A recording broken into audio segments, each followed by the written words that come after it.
You're not holding the end, you're moving down the hill. This is nature. My father, right now, I buying things could happen behind the scenes. So I supported Joseph Parker, knowing that by 2023 he'll be tired. Okay. Knowing that 2023 he'll be tired, he could have a good heart, everything good, but the brain is going down. You're not holding the end, you're moving down the hill. This is nature. My father, right now, I buy him pamper. Every day I gotta buy a pamper. There's a man who bought me pamper before. Mm-hmm. I'm buying pamper now because the time has reached. So I thought the old man could be president in 2017 and run for this. And he himself said, he said, when you run for one term, he himself said it. I agree with him. 2023, no, I disagree. In my mind, he should rest, find somebody else. I'm filled with a profound sense of gratitude and humility. It has been an honor and a privilege to serve as your president and commander-in-chief for the past 6 years. Together, in 2018, we embarked on a journey to build a united, peaceful, and prosperous Liberia. And I am deeply thankful for the trust and support you have bestowed upon me and my administration during my tenure. As we navigate the complexity of governance, your partnership was instrumental in the development and implementation of policies and programs that aim to bring progress and development to our great nation. Reflecting on the accomplishment of these 6 years, let me tell you that I am proud of what we have achieved together. We have built roads, supported free wires and free tuition at high schools and public universities, stabilized the macroeconomic challenges we face in 2018, built hundreds of pro-poor housing units, and achieved on so many fronts that we are able to list here today. However, I acknowledge that there is always room for improvement, and perhaps more could have been done under different circumstances. Regrettably, some of the long-term projects we initiated did not reach completion during my tenure. I am hopeful that the incoming administration will carry the torch forward and bring these initiatives to fruition for the benefit of all Liberians. Fellow compatriots, rumors, and misinformation have played a large part in our politics over the last 6 years. It is my hope we as a country will overcome this challenge over the next 6 years. To begin this, we must start with the facts of the transition. I must report to you that we are leaving behind a better economy than we inherited.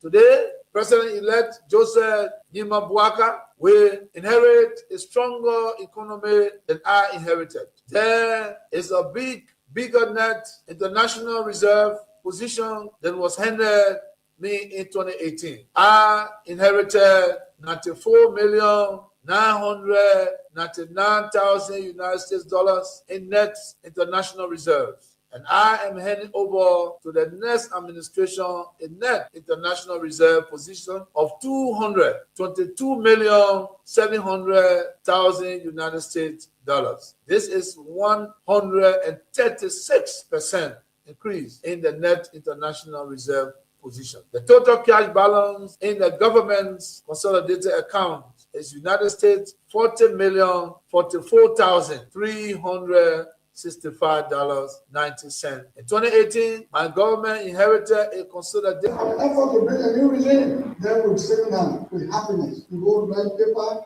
for that 79-year-old man. He's talking to me. Hey, you go there, I will tell you that nation. I will tell you US, I will bring one for you. Because you think one for you, Johnson. I will tell you what I'm bringing. When you got to the place.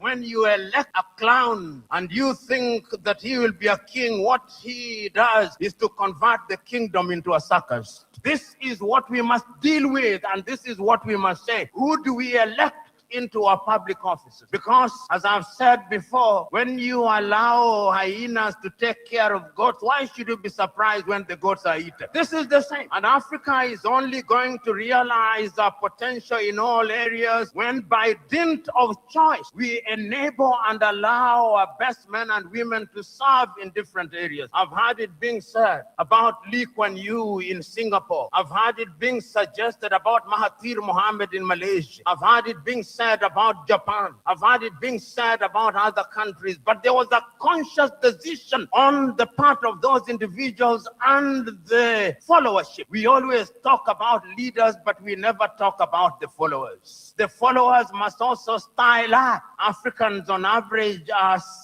for some reason attracted to thieves. Africans are for some reason attracted to men and women who cannot serve her. And when they are not served, then they complain. When Africans are told, choose you now whom we shall release, Jesus of Nazareth or Barabbas, they say, release Barabbas. And when Barabbas behaves like Barabbas, they say, why are you not behaving like Christ? It cannot be done. In May of 2001, signed a second of two executive orders, number 13213, Defense Exhibit D310, in which it was stated, and I quote, the government of Liberia's complicity in the RUF's illicit trade in diamonds and its other forms of support for the RUF are direct challenges to the United States foreign policy objectives in the region, as well as the rule-based international order that is critical to the peace and prosperity of the United States. Therefore, I find these actions by the government of Liberia contribute to the unusual and extraordinary threat to the foreign policy of the United States described in Executive Order 13194, with respect to which the President declared a national emergency.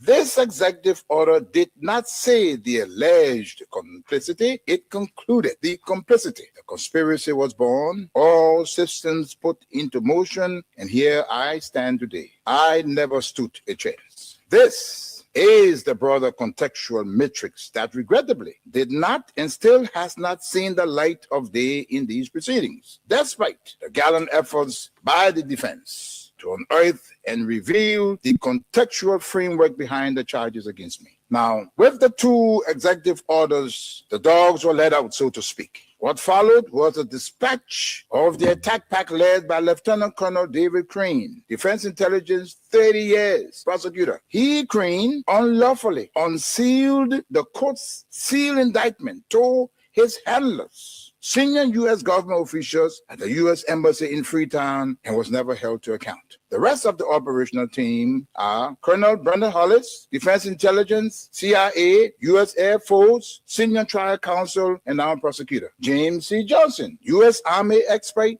20 years on conventional and special operations, Chief of Prosecutions for the SCSL. Alan White, 30 years, Defense Intelligence, recalled from retirement to head up investigations at the Special Court of Sierra Leone. Stephen J. Rapp came on board as chief prosecutor for a short time of experience from Capitol Hill, where he served with the U.S. Senate Judiciary Committee sometime before. It came as no surprise to me that as a reward of sorts for Stephen Rapp's diligence in the execution of U.S. foreign policy objectives through these ad hoc tribunals, he was appointed U.S. Ambassador at Large for War Crimes issues. In support of the contextual framework of politics, on February 8, 2006, Lieutenant Colonel David Crane, prosecutor, appeared before a U.S. Congress Subcommittee on Africa, Defense Exhibit D404, and spelled out in clear terms the decision taken in support of regime change in Liberia and what needed to happen to solidify that process. There was little mention, if any, in his testimony about Sierra Leone. And here is what he said. I posit that 5 years from now, when the international community is challenged by other crises, Taylor in Calabar, under the protection of Nigeria, will make his move.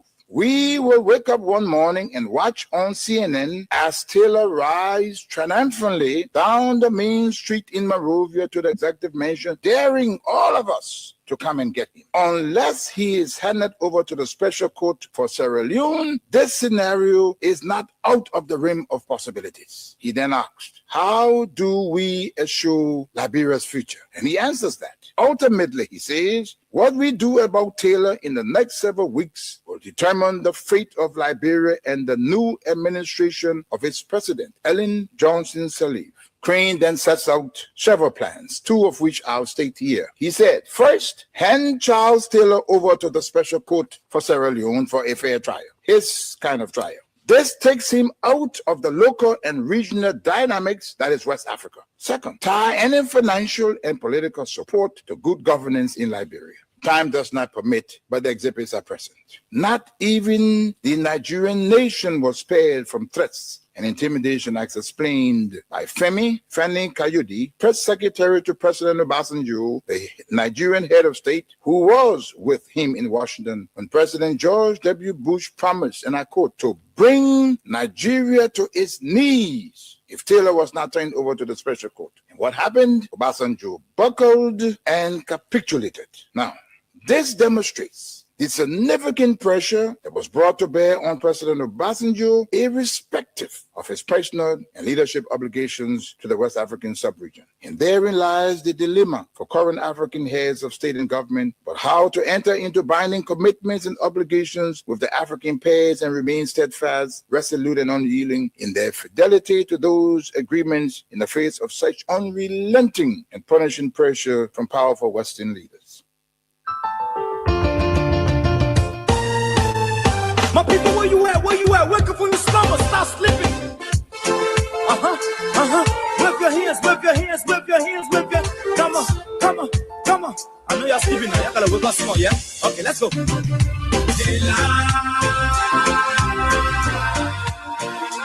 people fool us. The people lie to us. The government betray us. So much. I said, the people fool us, the people lie to us, the government betray us. They can lie, they can steal, they can lie. I said, we tired with their lies, we tired with their promises that led us to all our damages. We tired with that speech they preach, indeed, and now unique they deceive us. The thing we saw, it frustrates us. So why does you lie? Why does you steal? Why does you lie? And we use this occasion to remind Liberians who only vote on the basis of what they hear and not on the basis of what they see, the experience they've had, and what they know.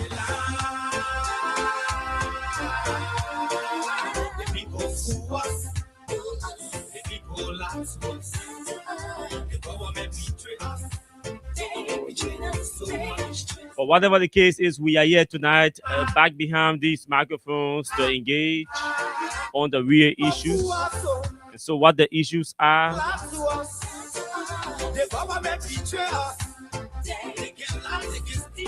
Let me say a very, very pleasant good evening to all of you across the country.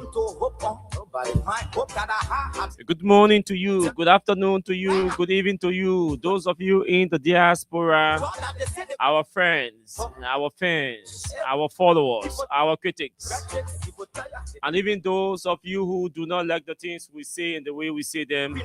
It's good to have all of you joining us tonight on a Thursday in the Republic of Liberia. Today is the 12th day of February 2026. A lot to talk about tonight. My name is Austin Kawa. I'm here alongside Junkins Morris, the only Morris I've ever heard from Maryland County. He has to tell me how is that possible? But welcome to the show, and I'm sure your holiday was spent well. If not, that news.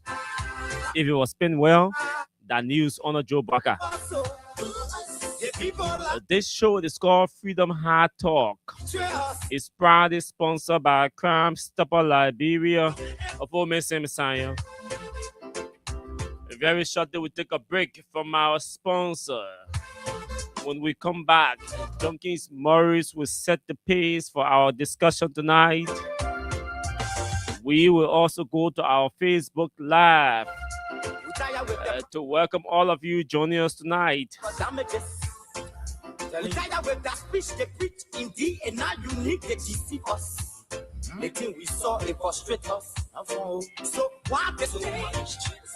The people say plenty things happened today in the country. Some happened on yesterday. Yesterday was Armed Forces Day. Joe Barker was seen again in his military wheelbarrow. But let's take a break from our sponsor. When we come back, we will talk the real issues.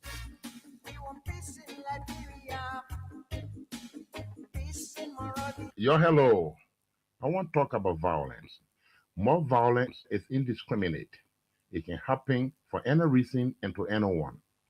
Until we do something to stop the surge of vigilante-style justice in this country, none of us will be safe.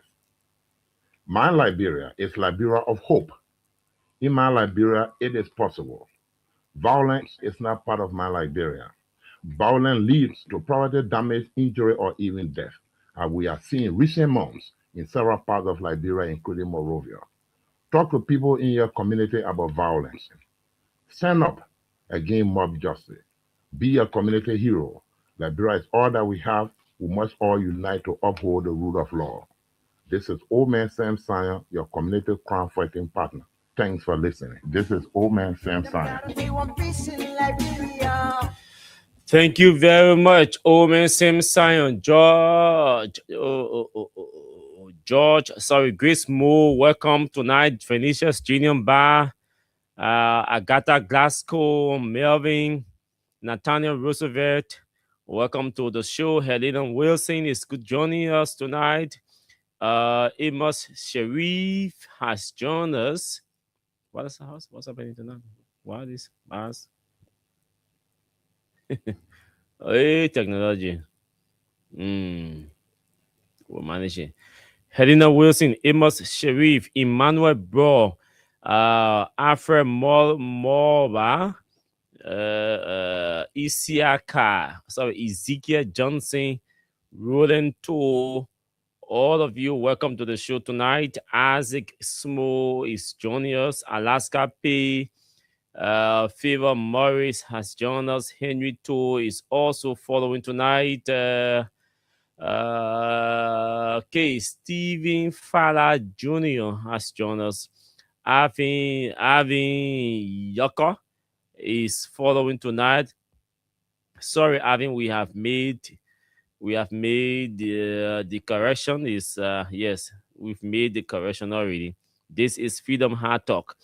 Saturday, Zonwi Wondule from Atlanta, Georgia. Spencer Mohammed, all of you, welcome to the show.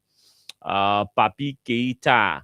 Papi, it's been a while, but welcome to the show. Samuel Lat Cooper is joining us from Cardwell. Limon Pikin is following tonight. Buema Kui has joined us as well. He says from Chicken Soup Factory. It's good to have all of you joining us tonight on the show. Junkins Morris, welcome. Welcome. Let's see. Yeah, I would say welcome. Yeah, because we all had a break yesterday to observe the holiday. Liberia's 69th Armed Forces Day anniversary.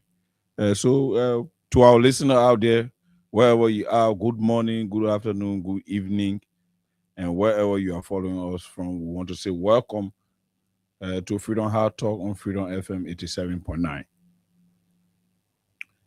Austin, today there are trending issues.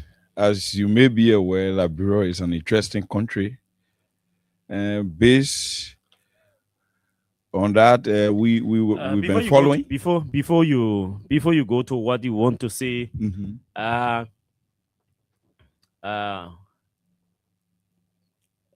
yesterday was Armed Forces Day.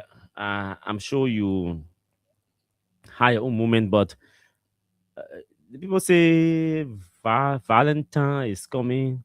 and we will not have the time to talk about to have pre-Valentine's conversation.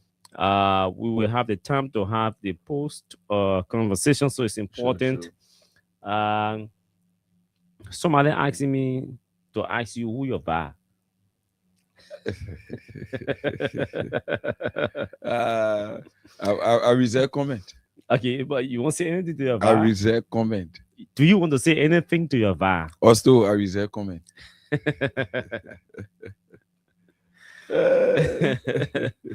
Oh, my man, your group of brother says to you, he reserves comment or comments. So that's it. But Fatu Sharif, welcome. Juju Wonwe. It's good to have all of you. Lemel Cheme, Boom Picking. Okay, that one. Anyway, Marcus Saki, all of you, welcome. Happy belated Armed Forces Day to all of you, and happy Valentine's Day to all of you. It's a good thing to show love, especially when you are in love.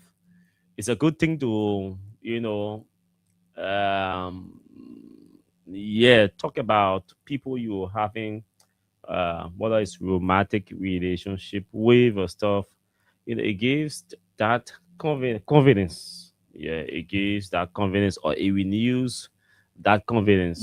And so it's a good thing. I don't know why some people shy away, unlike those who do not have. Then like me. Okay, yeah, so that's justifiable. But when you have somebody you are into romance with, or when you're having a romantic relationship with somebody, it's good. It's important. Yeah. Once it is from your heart, To reflect on once such you're day. committed to it, it's good to go public. It may not necessarily be all the time or every day, like it's a movie you're making. But once in a while, these are moments set aside, to showcase or to celebrate or to renew or give that or showcase that confidence. So whatever it is, those of you who have vow, like us, like some of us who are married, it's important that we do that. The thing about me, man, the whole world knows that I'm married to Promise.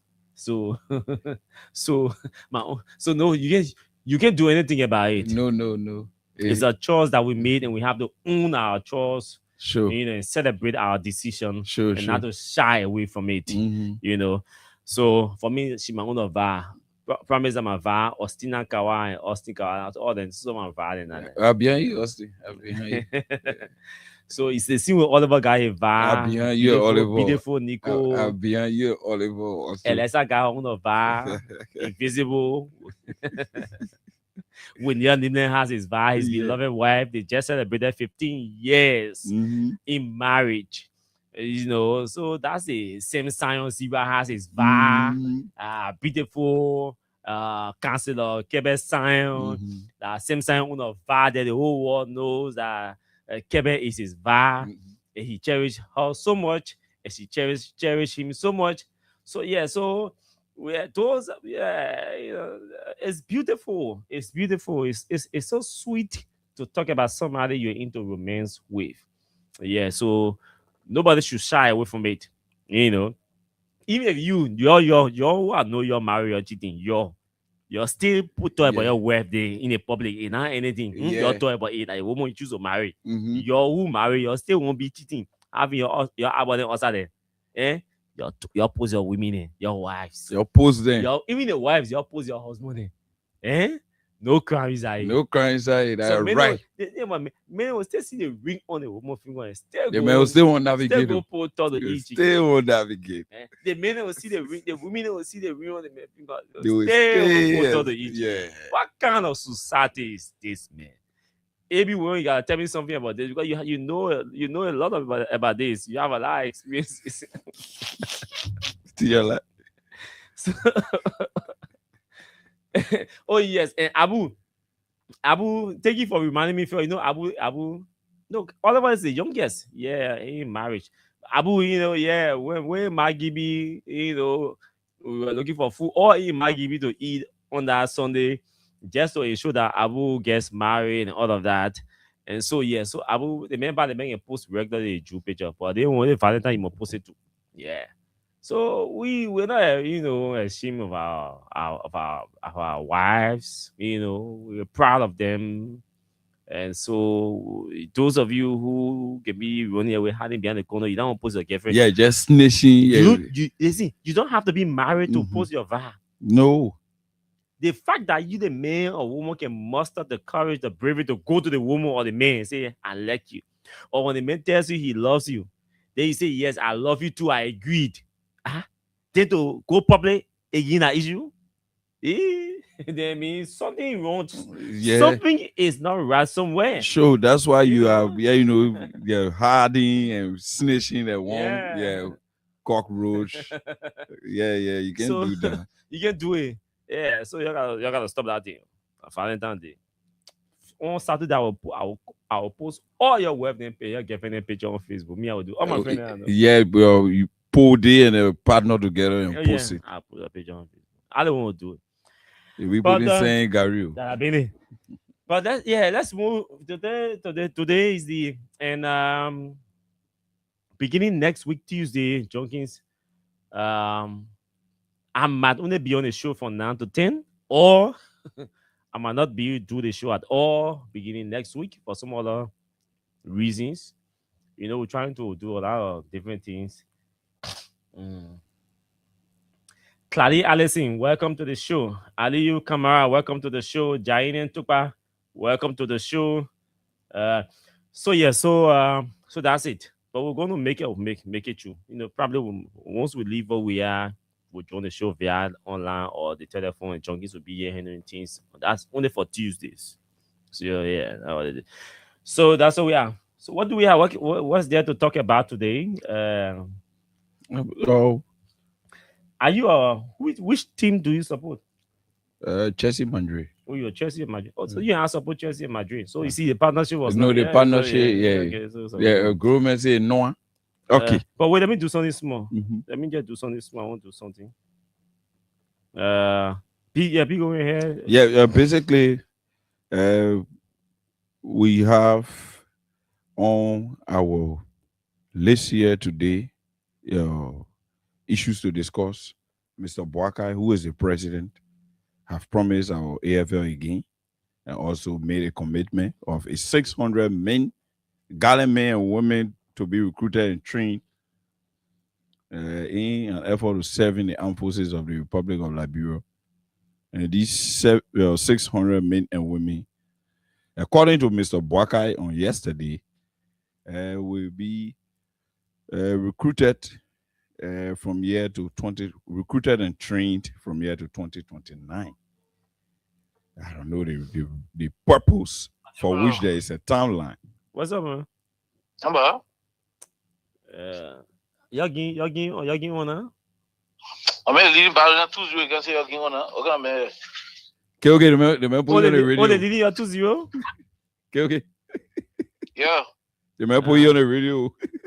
They leading you too. What? The man put you live. You're live on Fredom Hard-Talk. Mr. General Manager of Barcelona.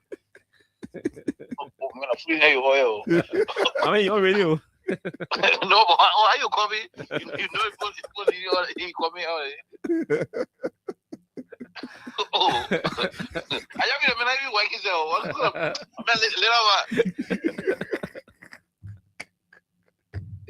They make compare. They say 2-0.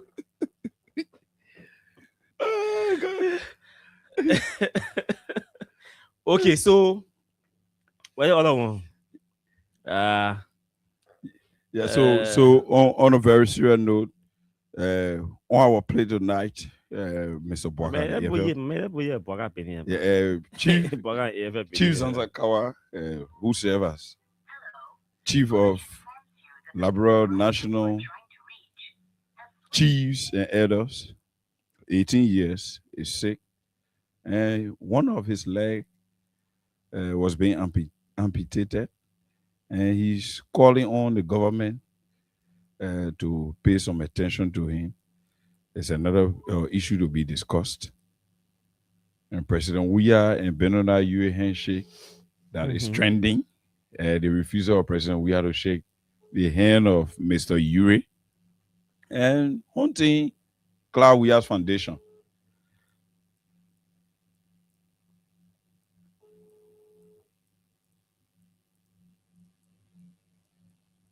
Today is Thursday, huh?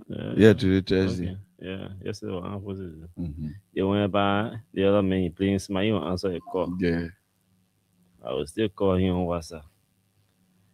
Today we don't to never we bidding your farewell for the week. We bidding your farewell for the week today. What is happening to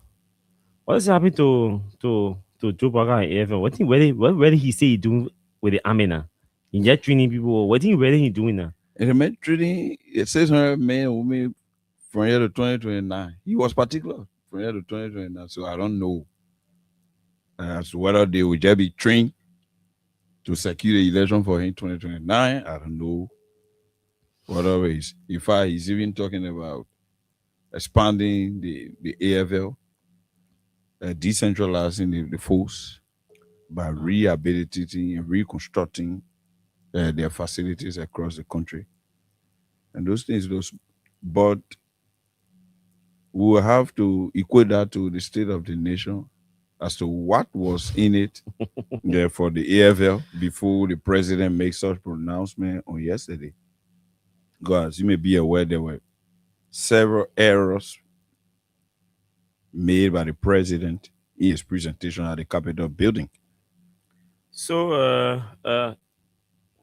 I want to say anything ago. He said Joseph Bagazi training. Yesterday, yesterday I was playing do my football business. Oh, you're trying to one more. Yeah, do my football business. Do running after all that stuff. So you know, I managed to listen to an excerpt from what was said by the president, and you see, I don't know why the UP folks have made everything about 2029.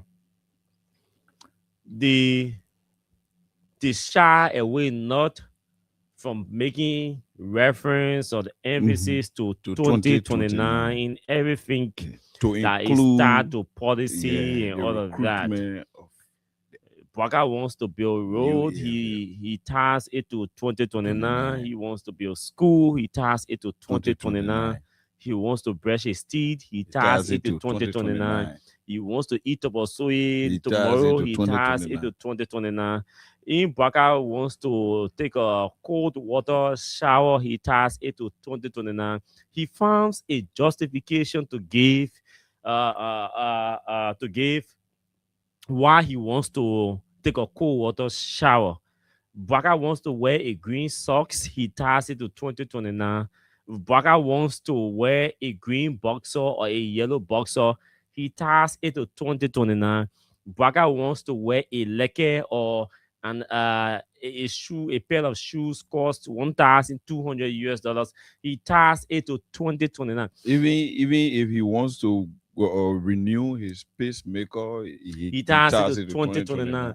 You get everything Braga does is about 2029. This is an 81-year-old man who's struggling with health and all of that. Compounding he's health issues. He is so overwhelmed. He is so concerned about 2029 than any other thing. Right now, Mr. Braga does not even care about what he wears, what he eats. He's more concerned about 2029. As if to say his survival is tied to 2029. Braga cares less about anything right now besides or aside from 2029. And this is a dangerous path. This is this is how civil unrest begins in many countries.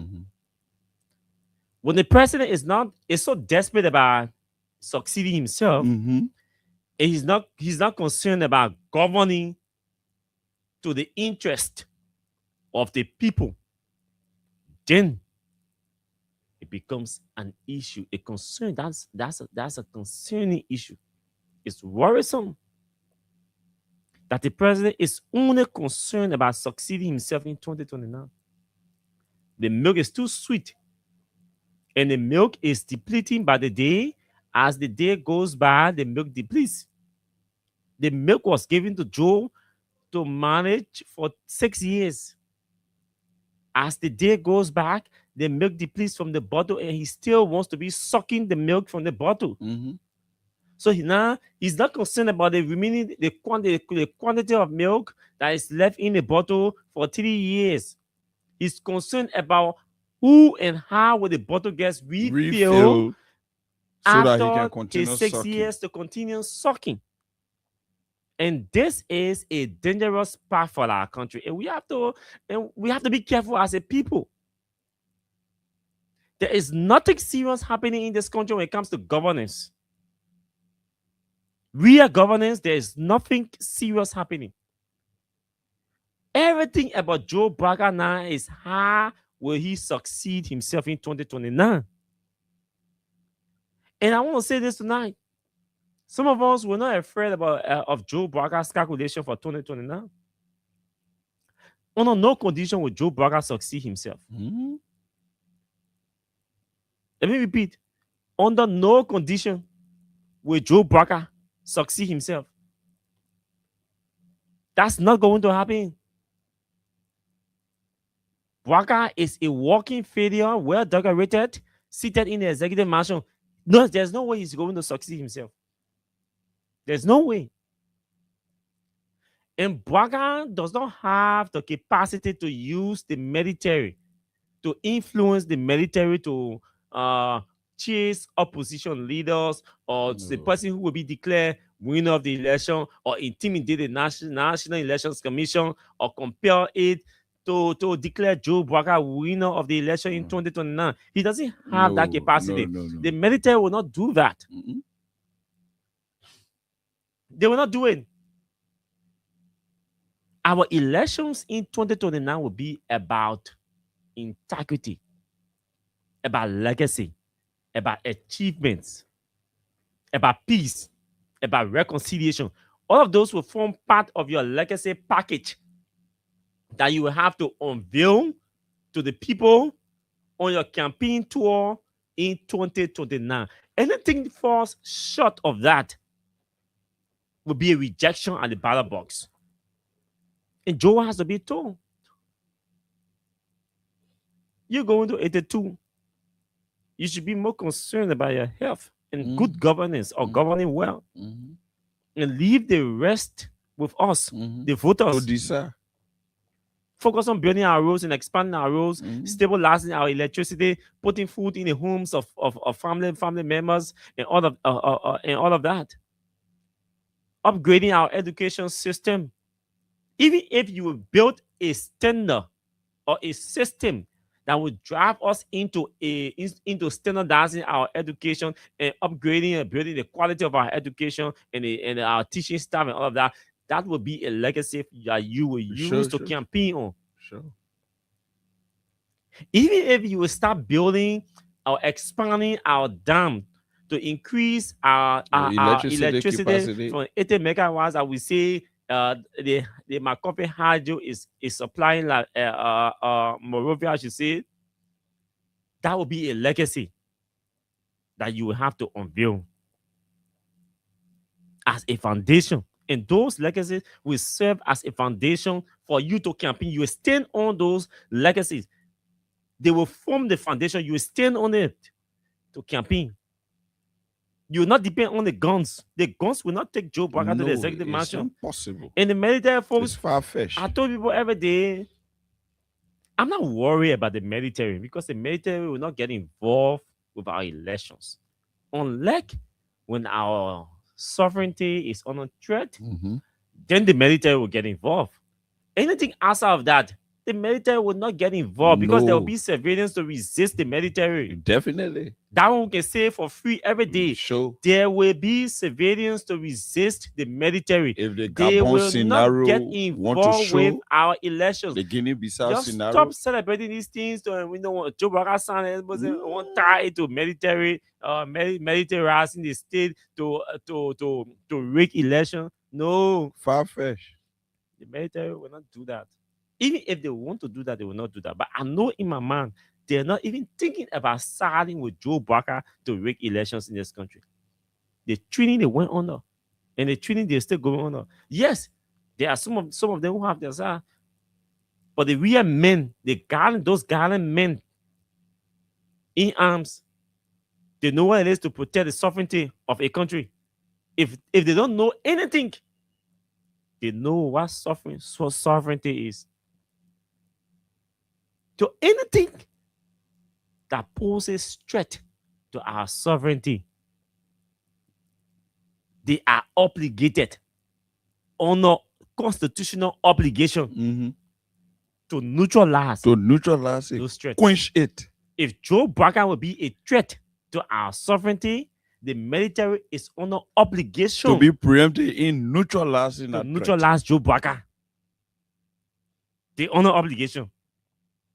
So nobody should think that Joe Biden, because he's president, he's going to list with the military, and that's why he wants to train 500-600 people for targeting 2029. Hey, just save us that bull crap. George Weah, as peaceful as he is, could concede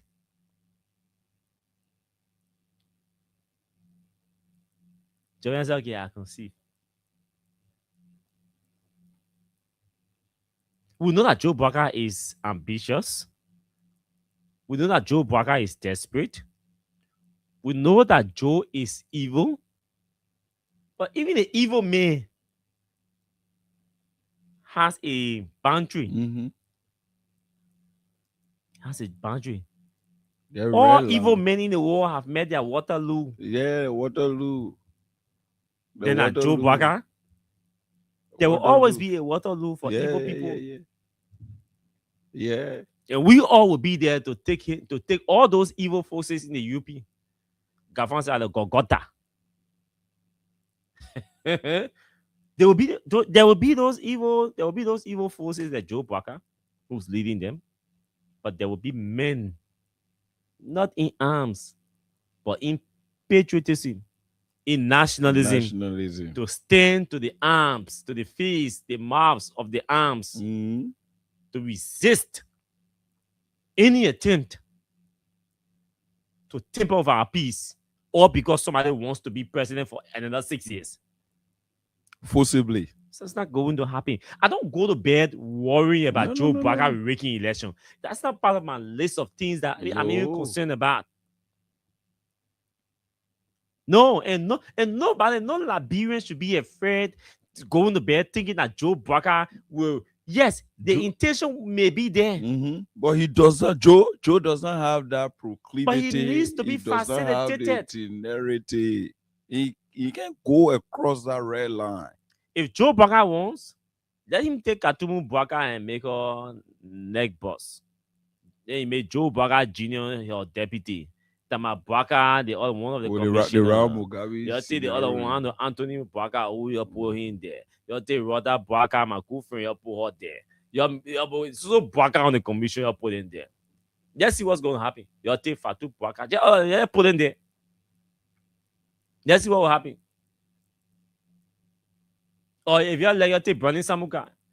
Brandon Samuka was defense minister in the country, you still lost election. A United Party a United Party man, defense minister. You still lost election. So you take from Brandon Samuka and saying to neck. If you're like, you take the whole lofa and send so lofians. Say your nephews and cousins and nieces at neck and see whether they are going to give you election. The system is built for the popular people And so no neck boss can declare somebody who did not win election and say, yeah, they made the winner of our election. Let's celebrate or let's clap. So I mean, if there were no audience for us to talk to, I wouldn't be wasting my time tonight talking about Joe Bara's statement at the Armed Forces Day or whatever intention he may have. You think you being know the difference between rock and polo? You be folks, they know the difference between rocks and polo. You put the rock here, you put the polo here. You be folks, they know the difference. I want you sabu here and kiss me back. But the guys can't do anything. The guys have one option: to govern well. One option they have: to govern well. If we have to make the option 2, then we say they got 2 options. You govern well and get re-elected, or you attempt to rig the election and we'll go into war. So that the 2 options they have. They either govern well and get re-elected, or they continue that poor governance and attempt to rig the election. They will all go into war. But Joe Biden will not succeed himself on cheating. The Americans must be told. They mess it on for them. So they be sitting down watching Barack misbehaving all around the place, urinating on our laws and disrespecting every system we've built in this country, and sit down there and think we will sit down and go to bed to sleep. And Barack will rig election and nobody will stand up. If that one man, there will be somebody standing up to Joe Biden. So all the statements they used to issuing, they better start issuing those statements now to start cautioning Joe Biden. Because there are men around.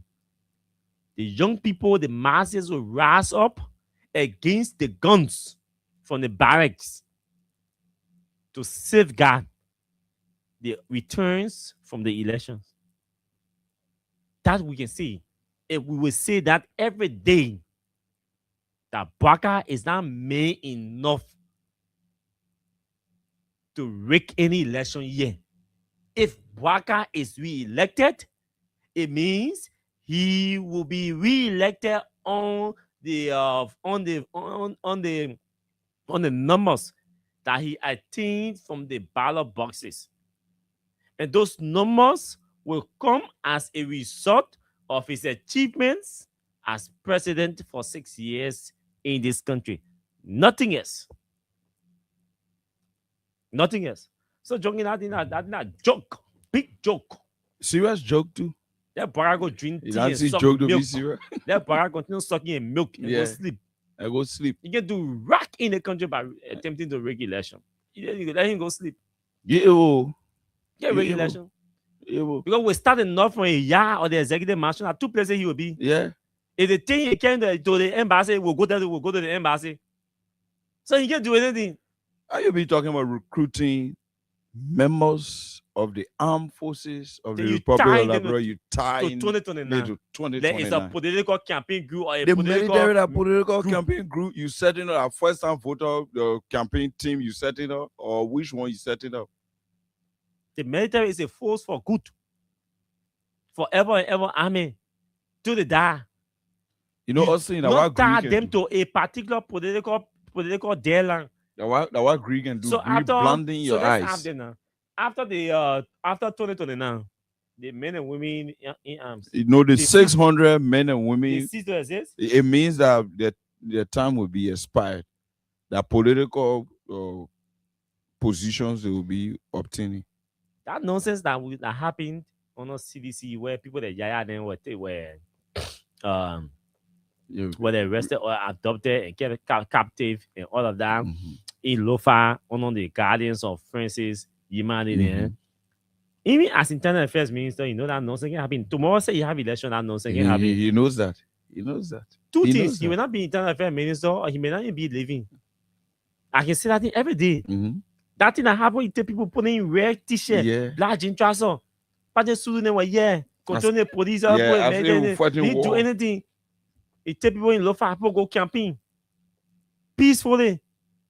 He put people on motorbikes and started chasing opposition leaders and campaigners in Lofa to make them sick old man president. That nonsense ain't gonna happen. You try that thing tomorrow, say election tomorrow, you try that thing. Akara used to say there will be casualties on both sides. We'll pass that stage. No, the casualty will be one side. But there'll be direct engagement with Joe Biden. Yeah. Nobody going for anybody there be there, no.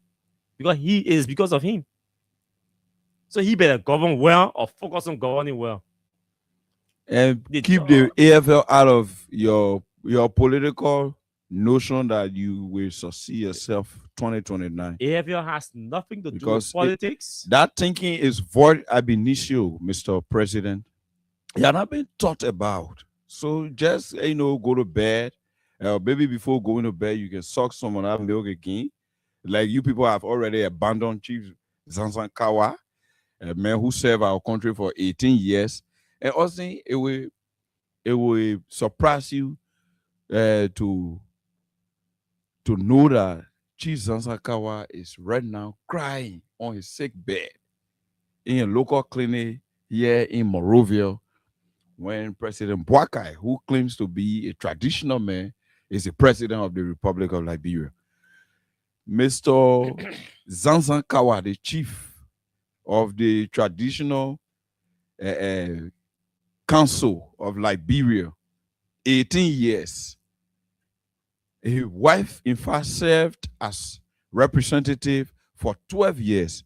This is the man who is ill, and I don't know why the government is not paying attention to Chief Zanzan Kawa when it is the time that he needs the help of the government. The fact that Chief Zanzan Kawa worked for 18 years, he may have his own money to honor good treatment. But I think Austin and the public, the government has a role to play in terms of giving Chief Zanzan Kawa a moral support. Is this Mr. Austin Kawa? Yes. What's up? You're calling me or you're beeping me? I'm supposed to beep you in Liberia. See what man I mean? And yeah, gonna creating new beeping you. You watching back again? They're flooding. Oh, I'm watching them to Montelo. They in your two. I see what nobody comment. TV 0? It's 3 now. I know to do the government. Sorry, yeah. You are live on Fredom Hard-Talk.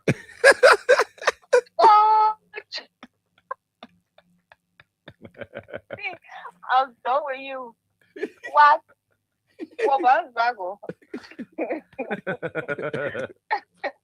So tonight we saw see that we got her boss man voice. Now we go. So we don't. Now we can go down. Now we can go.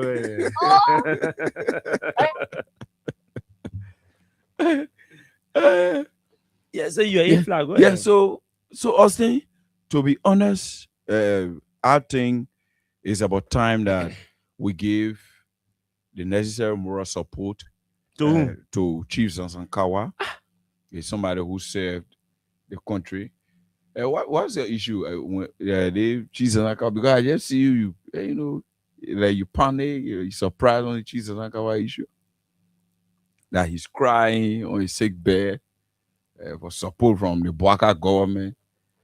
Joseph Newman Boakai, a traditional man who, in fact, when the chief you talking about, the one who head of the traditional council, from Ellen, former President Ellen. But what did happen to him now? What really happened to him now? What did happen to call a fool?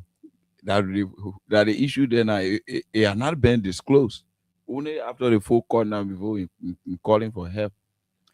I saw a video I'm trying to get to play from former CDC chairman Moba Molu. I think he was talking something like that the medical facility mistakenly they did wrong diagnosis and they cut his leg and all of that.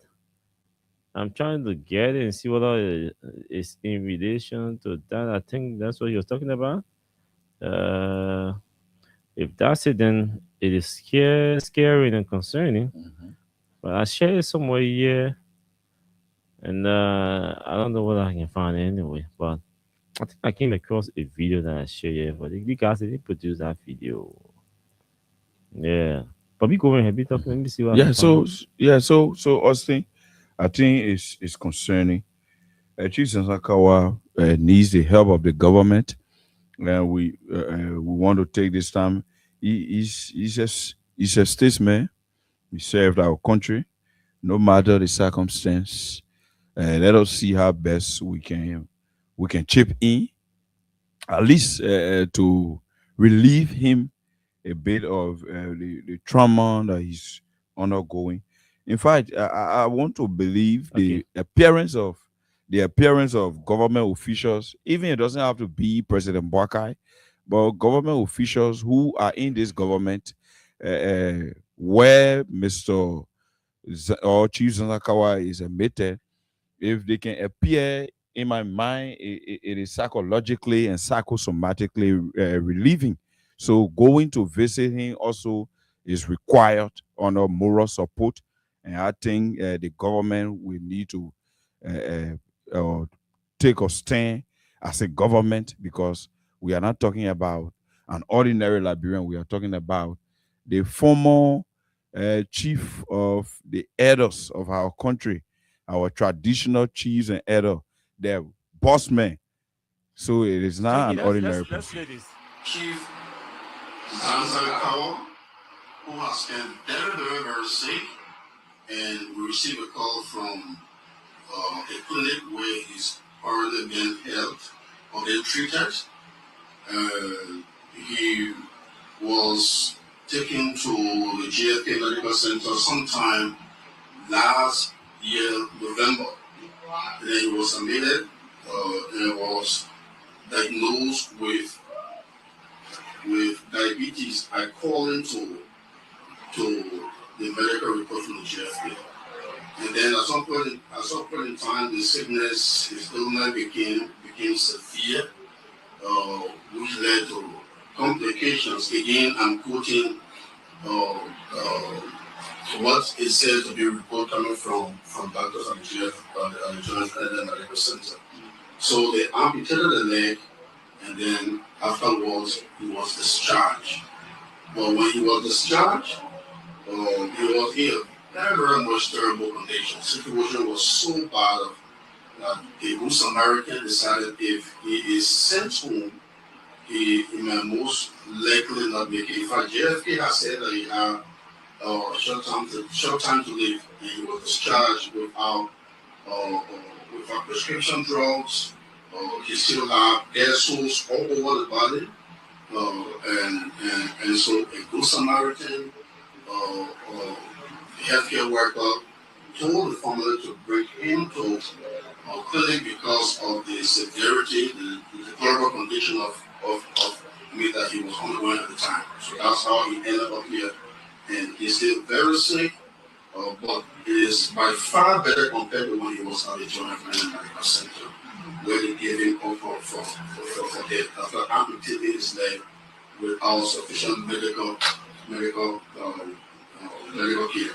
So we are here because we were called by the what is this? You come up, right? Can you show it? Yeah. They call it about the need. Yeah. Okay. So how you feel? Has the soul healed right now? The soul is getting too small. But they 1 year they get criminal. They are taking medicine. I was looking the time they take you from there. Oh, so what that? See what I will rapid. Go party over and they bring me here. I understand. So I was to my home.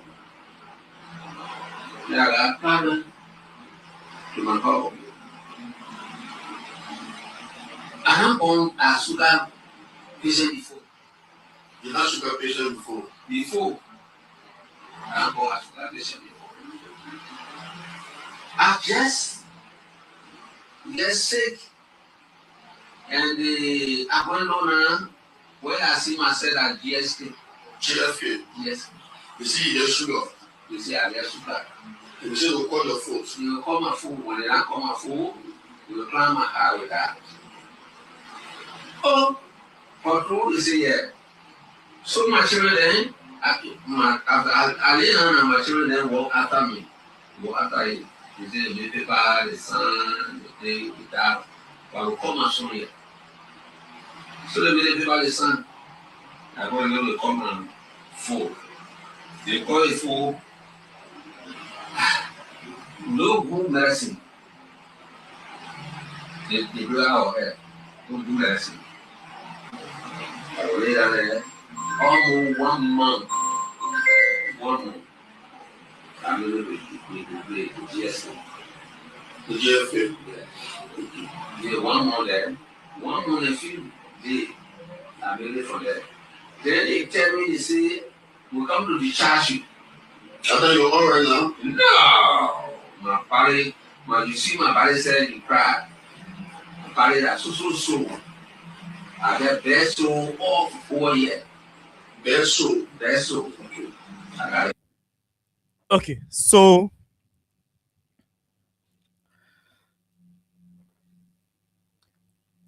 there's a reason why I kept nodding my head when you were talking and then you were asking why, and all of that. But Zanzankawa is a victim of the Unity Party conspiracy. Mhm. And I say this tonight. Chief Zanzankawa is a victim of the Unity Party conspiracy, particularly the hate that is deeply rooted in the heart of Joe Bwaka. That's why they amputated the leg of Chief Zanzankawa. There are other things or information we're getting, and we told the people, our sources, we cannot put this out until you give us the counter medical examination report that you did on your relative. So we compare the two. Because the information we're getting is scary. You amputate somebody's leg without even sharing any examination, medical examination report or medical result report with the family member. You only call them and say, they may get it in here, you got to sign, there's a waiver form, you can sign waiver. Mhm. That's what we're being told. Normally, the male goes to the person goes to the hospital, you will run their medical or their full chemistry or whatsoever because and you have to repeat it. Sure. The test has to be repeated because you have to be sure. Yeah. The man is saying For he has certainty. never suffered from sugar before, diabetes before. He said never.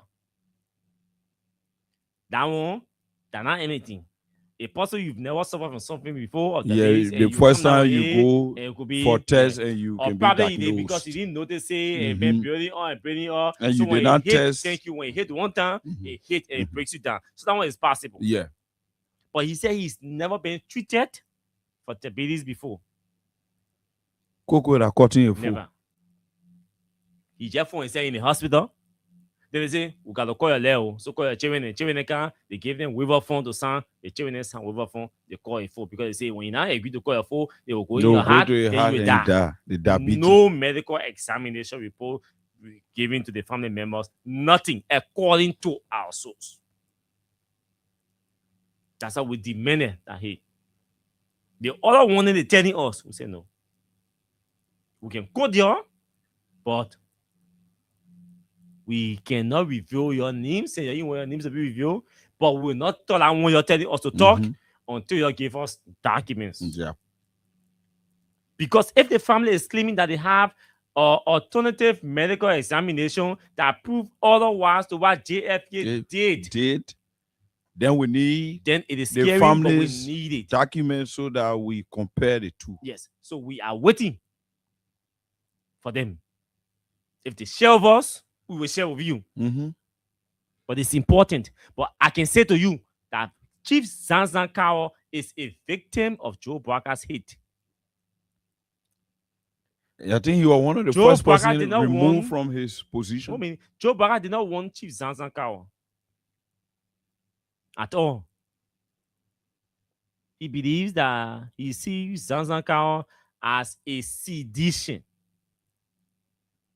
or a man who took the side of George Weah.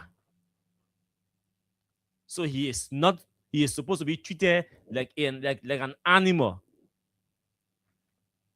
His leg is supposed to be cut. His medical bills are not supposed to be settled. He is not supposed to be attended to by the state because he is perceived to be a weird man.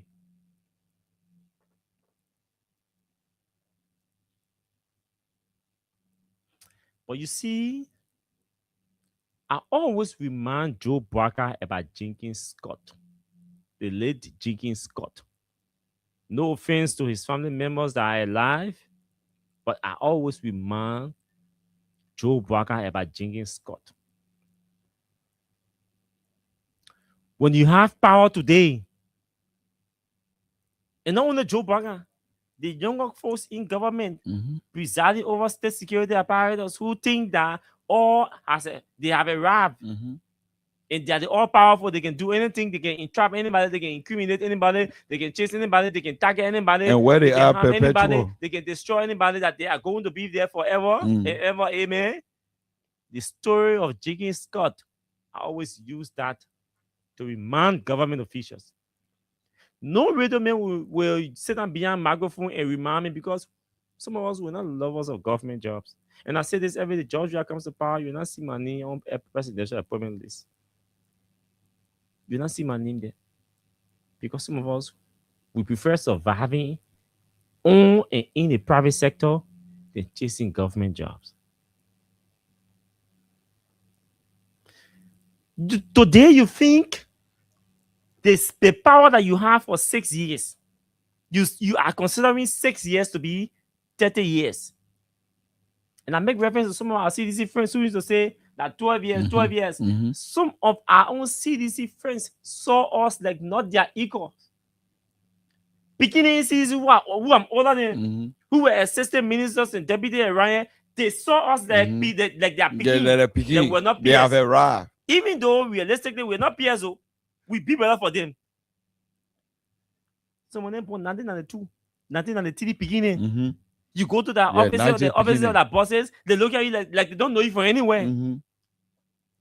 Thought that it would have lasted forever. They are forever. aware that their boss invited you for a meeting. You will be there, 1993 born beginning, 1990 born children. We'll be looking at people who were born in the 80s. They'll be looking at one and telling us, say, hey, do you know what put them attitude? Today, the power has gone. Someone stole enough. Now everybody quiet. Nobody wants to join us to chastise Barker. Yeah. Because all of them will benefit. All of them they quiet. They are meek and mute. No, everybody clean now. Nobody can join us to engage Barker. Because they're scared. Someone they mess. Create a mess. When they grab them and say, Joey, I'm gonna go march in the street to go to the court. Yeah. And some of us say, no, we're not supposed to Joey march in the street to go to court. No way. Then they say, oh yeah. Because you see what's happening today? That I see nonsense Barker doing and his Barker and his officials doing. Chief Zanzan Kawa has never been a member of any political party. If at the first time, if you want to link Chief Zanzan Kawa to any political party, I can link him to the Unity Party because I know that he has attended Unity Party strategic meetings. Even when Joe Barker was vice president, Chief Zanzan Kawa was attending strategic meetings of the Unity Party. But he has never been a member of any political party. And you neglect him because you think that he took side or he may have taken side with George Weah. As if to say, even if he did, it is not his right, or it was not his right to do so. His legacy. You're talking tradition or the traditional council in this country, you can call one person name besides Chief Zanzan Kao. Yeah. Chief Zanzan Kao remains the face of the traditional chiefs and elders in this country, the traditional council. He remains the face. That establishment, that structure, that infrastructure that was built by early Unity Party, Zanzan Kao remains the face. And what's in disappointing, Jenkins, not necessarily, not really Bwaka, because some of us, we are not so or shocked or surprised at Joe Bwaka's devilish behavior, but where are the chiefs and the elders? Where are they? Even his The successor. chiefs and elders that Zanzan Kao served, or that served along with Zanzan Kao, the men who succeeded Zanzan Kao, Because where are they? I heard in the news that the chiefs in Nima say they are starting or inviting that other foolish useless one who can be causing people on Facebook that to go to Nima and to answer questions. The Mehu case. Chief Zanzan Kao is sick. The chiefs and elders are saying nothing. You can hear point. The Ministry of Information, Cultural Affairs. Cultural Affairs. And tourism is out now because they have a tourism authority. But the Ministry of Information and Cultural Affairs, the immediate past, head of the National Traditional Council of Liberia is sick. His leg is amputated. Under controversial circumstances. And the government is silent in happiness. The government is silent in happiness that Zanzan Kao has one leg. Politics, your quest for power, your greed to have access to state covers has led you to the extent, to the point that you are wishing your fellow men dead. And you're not just wishing him dead. You are fast tracking his death. Conspiring. You are developing conspiracy to ensure that he dies. That one, that politics too.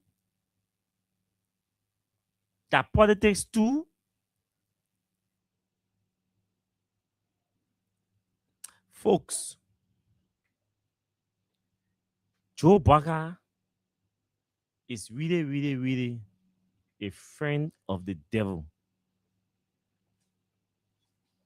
The old man You is think that devilish. you think that the devil himself? I don't know what kind of role I'm playing in Effort Baptist Church as a deacon. But those who refer to that old man as a deacon must be ashamed of themselves. Those who stood in the Providence Baptist Church, the Effort Baptist Church, or even the Baptist Church in Liberia, to ordain that man a deacon, you all must be ashamed of yourselves. This man does not deserve to bear any religious title in any religious institution. Man had dishonor his feet.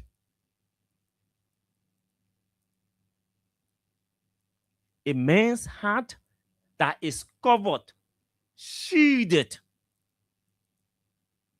with darkness cannot be ordained as a deacon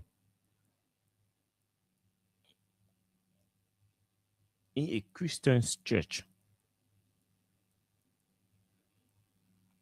Today, for the first time, I will question the decision of the Baptist Church. And probably maybe that's why the Baptist Church is not celebrating this man nationwide.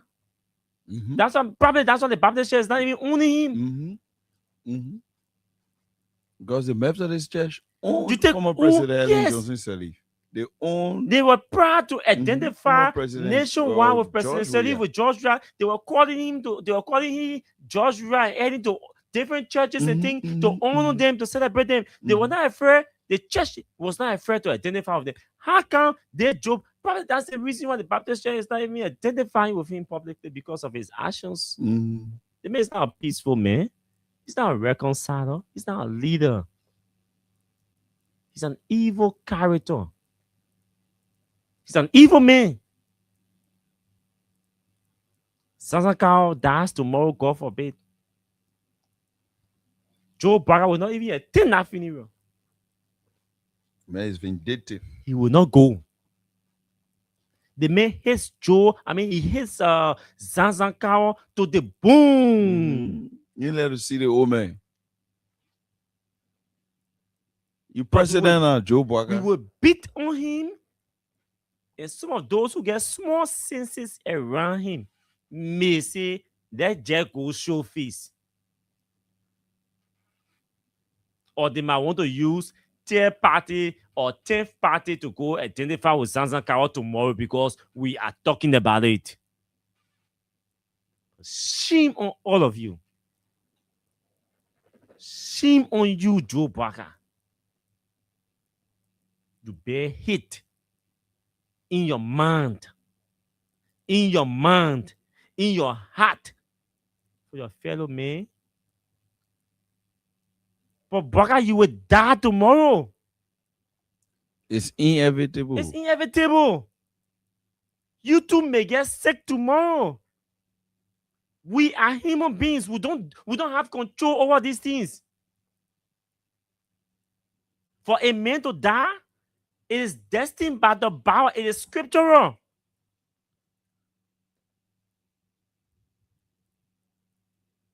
It is scriptural that we will die. The Bible set age for us. It all say the age you will live for the age. When you go beyond that blessing from God, Barker has gone beyond 70, blessing from God, and you're living with your fellow men all in the name of politics, and you bear hate, you're wearing hate in your mind, in your heart, to the extent that you prefer seeing your fellow men die because of politics.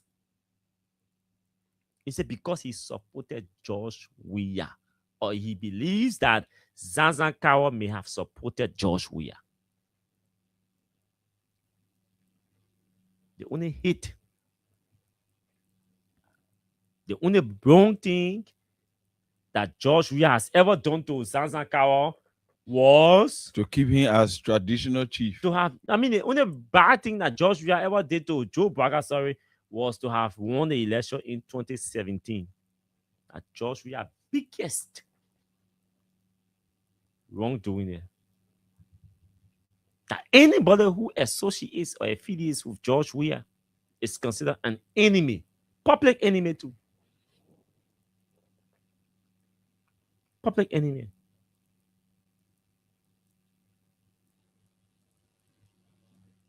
Joe Barker told a government official after President Sharif took a tour at the Cloud Hope Foundation. Joe Barker told a government official that he blame her. He said, "I'm blame her. She's supposed to be in court by now for the mess she created." Yes. Then I gotta get mine for the Joe said that about Eddie to a government official.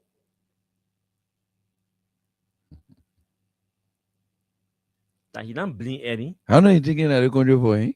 And he considered the word he used was that she wants to honor his government. Okay. And insult Look at the one that made people. you. She wants to insult. Action is to insult the people against his government.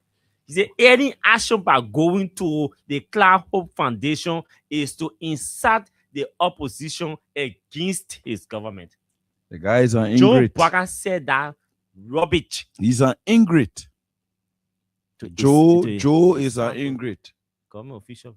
Joe had always been an ingrate. Maybe she want to insult the opposition against the government. But I don't blame her. She's supposed to be in court. But now, if she were in court, she wouldn't be going to Cloud Hope Foundation. Joe Barker. That's how wicked and devilish the old man is. So we too should be saying we blame him. Where? Mm-hmm. That job we are with blind too. Yeah. Who go take and point plane and carry America to go change a pacemaker and put Yeah. new one in and For him bring to still back. be existing for his time to extend some more. And then we referencing Joe Burger and he will be saying The late Joe Bucker. And we still say the late Joe Bucker. No God. matter what you do. God, unlike we have other things that we are associating with or worshiping, but you, God, that we believe in only. If Joe Barker is proceeding well in this country, we'll give it to you. Mm-hmm. But if he is dividing this country, creating hate, Going after family people. members, going after people in this country, if Barker is destroying the peaceful foundation of our country, increasing division or causing division in our country amongst the people, so be it. We're living with you. You be the judge. You be the judge. The same way you say in everything. You say we should do everything with him. Mm-hmm. We should leave everything Mm-hmm. with you, God. Joseph Barker's behavior.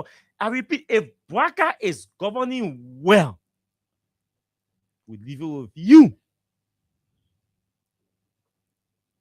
If you, God, you are pleased with the manner in which Barker and state security people are proceeding in this country and with his the Liberian people, miscreants. we leave it with you, God. You take charge.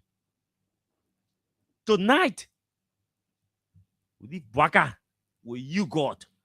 Unless some of us got more than one God that we serving.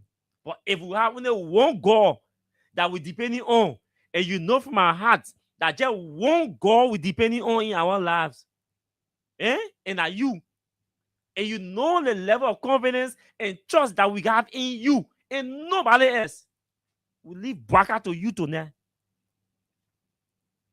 That you will pay him. That you will teach him that there's a difference between politics and leadership or governance. And that governance cannot be all about politics. And politics is not hatred. Politics is not hatred. Because the Bible says we should pay evil for evil unto no man. We should pay evil for evil unto no man, meaning we should not pay back. So don't misinterpret that, don't misconstrue Unlike that the Bible statement. did not say we should forgive 70 times 7. That's the only way that Joe Barker is targeting people who he believes or perceives to be his enemies. And he is supposed to be a deacon. The Bible says we should love our neighbors as we love ourselves. The Bible teaches us to love, to care, to forgive, to share.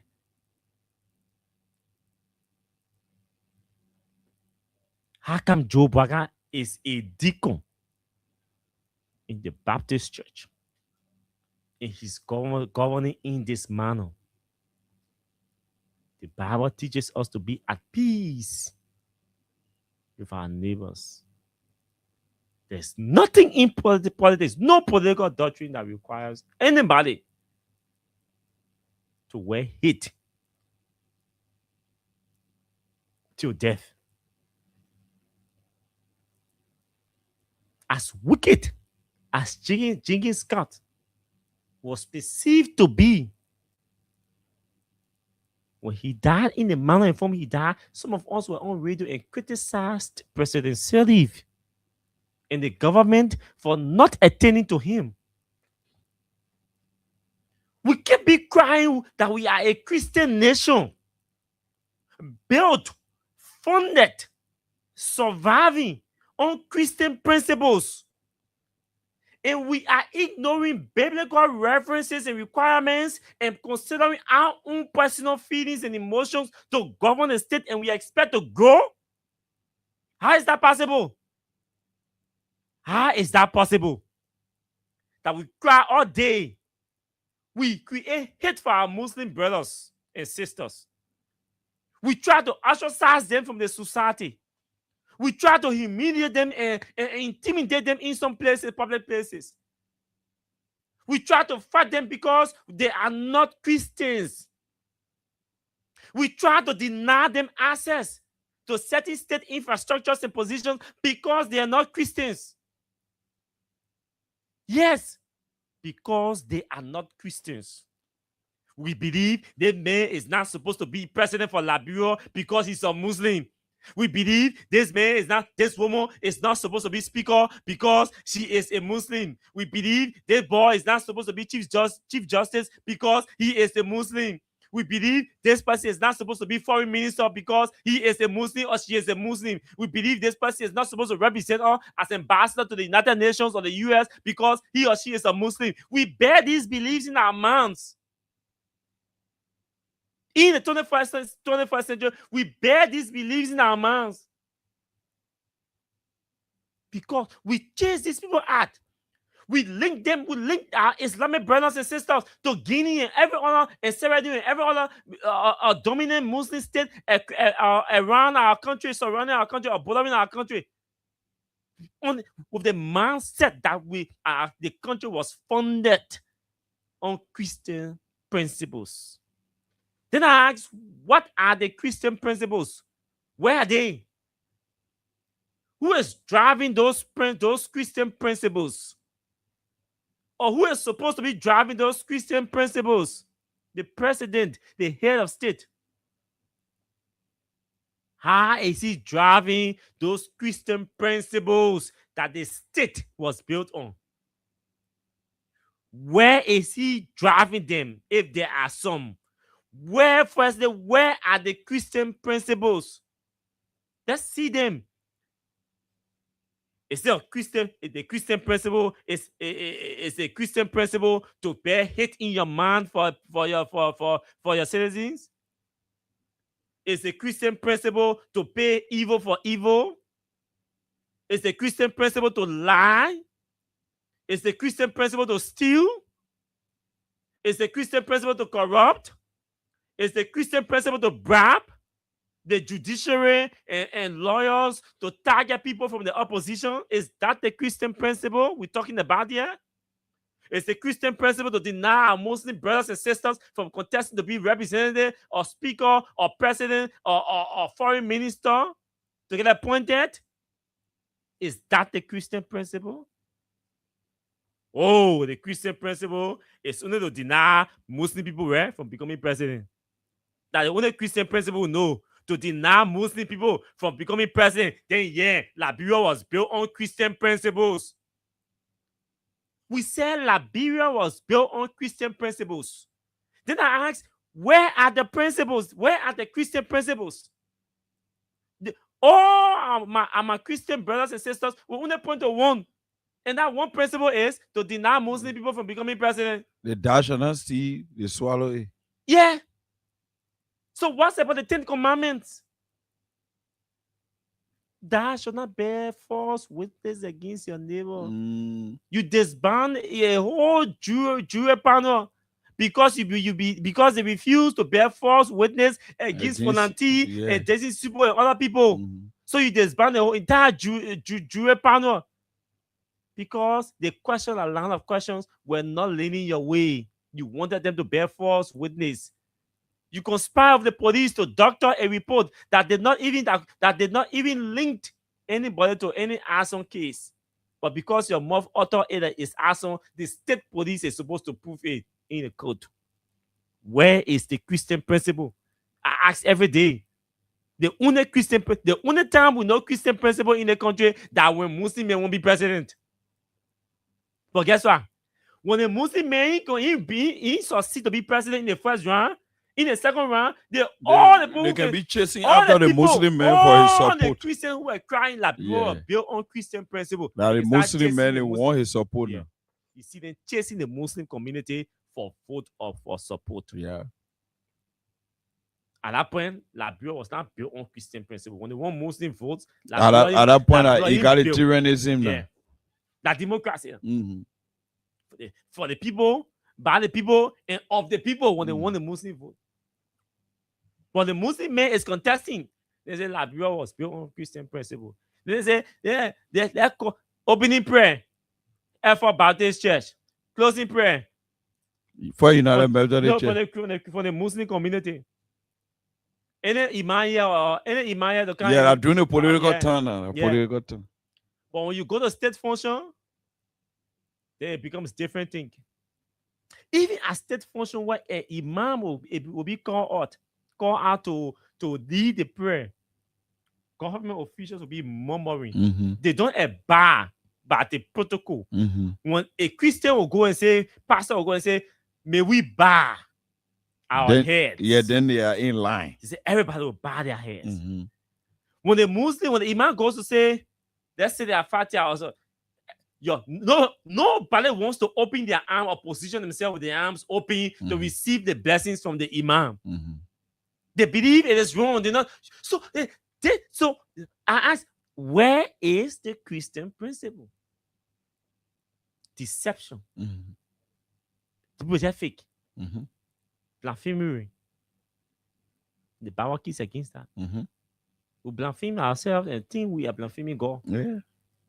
Because God already knows your heart. Even if you call a Muslim up at the national flag, or the armed forces day to close the prayer, God looks in your heart. God is looking in your heart and knows that you are not doing it willingly. You're doing it based on political reason.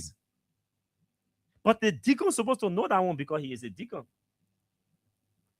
That's why I tell people every day, Johns, your country here, politics in this country, in other countries, people can conspire and everything, right? But politics in this country is fake. Sure. It is fake out of illiteracy and greed. That illiteracy and greed suffer in this country. Nothing else. I tell people every day, illiteracy and greed, those are the things that are suffering this country, keeping this country underdeveloped. Illiteracy and greed. People are greedy for no reason. And people are illiterate. That's illiteracy. Because you greedy for no reason, that's illiteracy. That's why keeping this country down. Underdeveloped. Illiteracy and greed. Undermining development or growth in this country. What Baka doing? Isn't that greed? Isn't that illiteracy? The illiteracy, imagine, to even deny a former president who you succeeded, who conceded, peacefully in power over you. Say they rule you be, don't pass on the rule. Built a VIP launch at the airport. He said, don't use it. Who are you? You are an evil his junior. officials come to the public to justify it. That the Christian principle there that God was built on. To disrespect leaders. That's the Christian principle. Yeah, to disrespect that leaders. was built on. That the Christian principle. Yeah. There. Some of you are the reason why people to know if you open an evangelism competition in this country between the two faiths, Islam and Muslim, say that you go evangelize, the whole country open, they evangelize. More people, the Muslim might win more people from Christianity to Islam from the general perspective. Because if you depending on people say we are recruiting based on lifestyle. Trust me. I say no bad people in Islam. But the way we can cause not for our own. The way we can cause not for Christianity, show our separate offices. If that's how we're living, there will be no Muslim in the country. Because all they will join us. But we don't want to fight them, we box them, we chase them, we kind of laugh with them in the morning, in the evening, we'll go beyond and honor them. Because they are Muslims. They will come and say Liberia was built on Christian principle. In the man, let's see the practical sense. Where are the Christian principles? The president is hating everybody and fighting everybody and targeting everybody. Vice president involved Vice with, president targeting everybody, hitting everybody, targeting everybody. allegedly You say what? involved with ritualistic issues. Did you say No, it's a Christian Christian principle. You A Christian, concord lies yeah, to chase your fellow countrymen to persecute of your a fellow. speaker position. Yeah. You see, you concord lies to the extent you link him to branding Capitol Yes. building along A with other statesman, lawmakers. a statesman, you reduce him to Is that such. the Christian principle? You chase Amos Sawyer die. Amos Sawyer gave Joe Biden a job in the interim arrangement. He said publicly that Amos Sawyer was his friend. You want to target Mazur Kimaya. So you decide to take Amos Sawyer's wife and put everybody in one basket and send them to South Beach.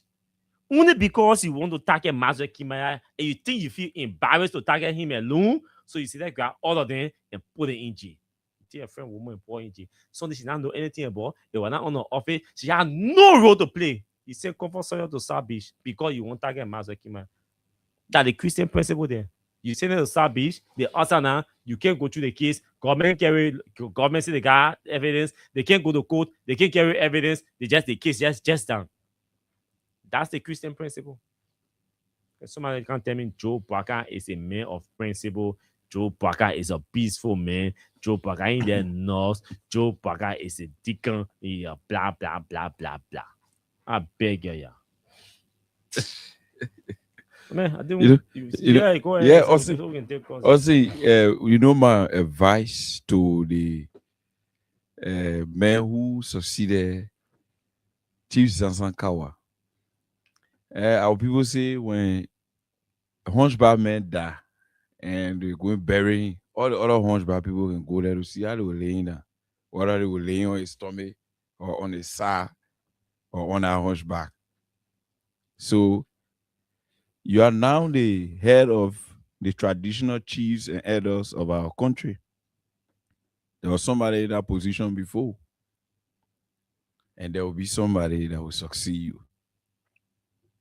Even if the government from the central level is not taking this matter seriously, kindly do your best as head of the traditional chiefs and elders of our country to intervene by giving dignity to your colleague, who the person whose position one day you will be in.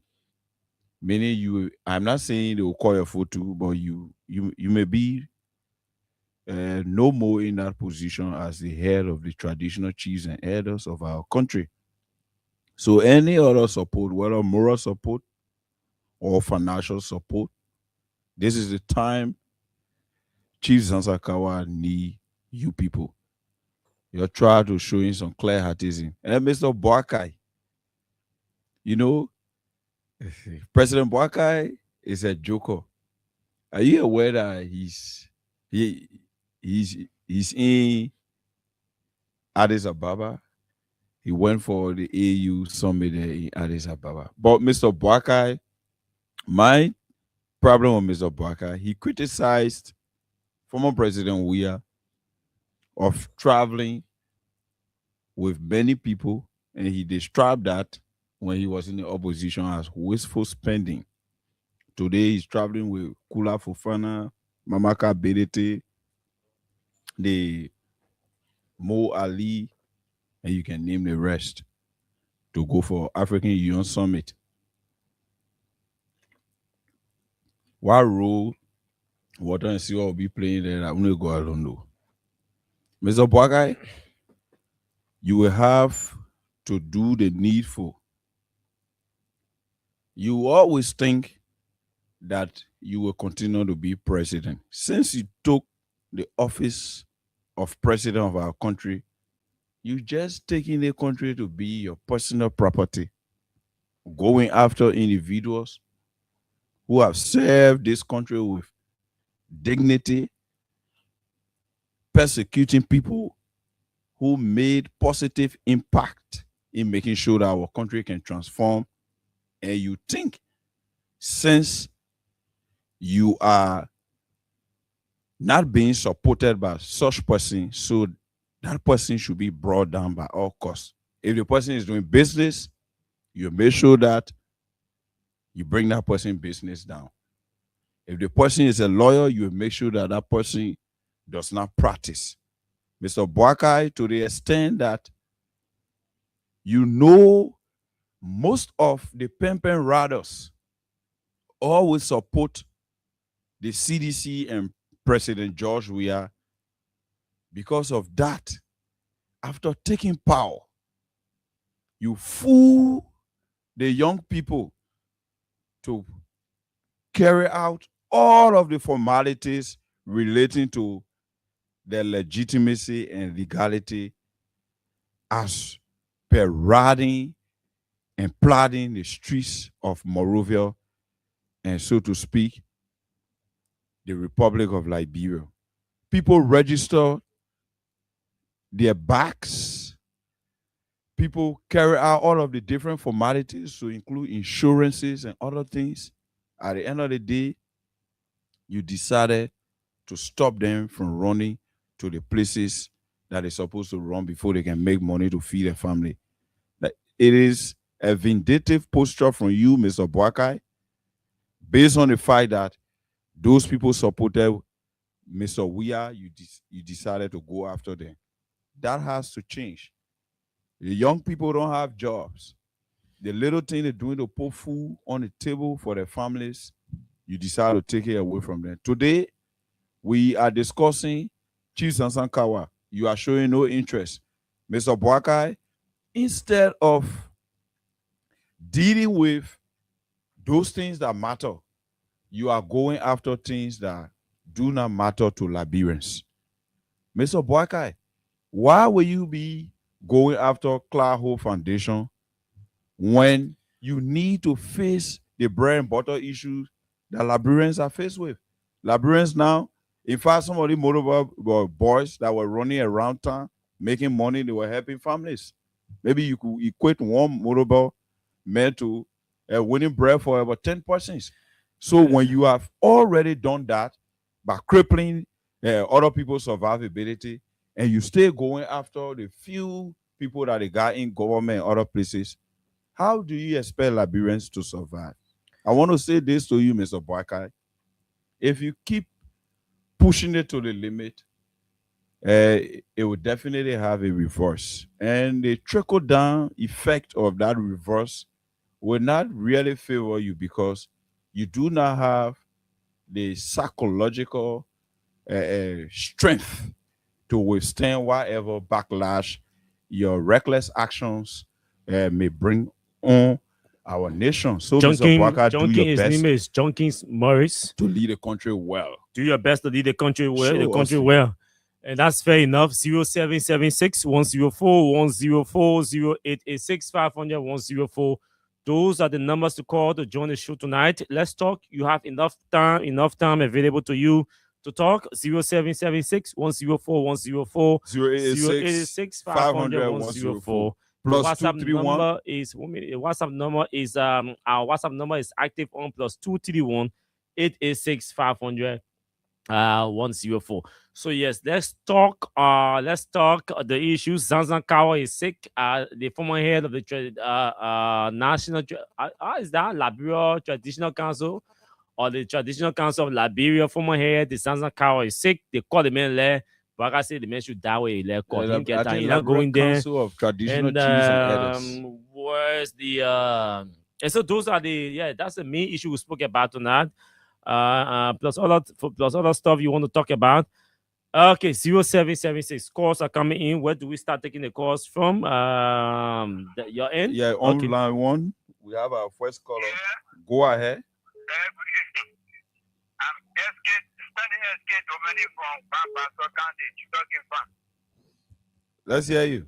You're live on Fredom Hard-Talk. You see, Joe Boakai is very wicked. He is wicked. He is not ruling or he is not leading like area. But the area who is he is not acting like that. He just chasing everybody. Why should he rule good at that. It's not necessary. That old man is an evil genius. Thank you. Thank you. Thank you. The old man is an This- evil genius. This Let's take us. This caller online too. Your name is joining us from where?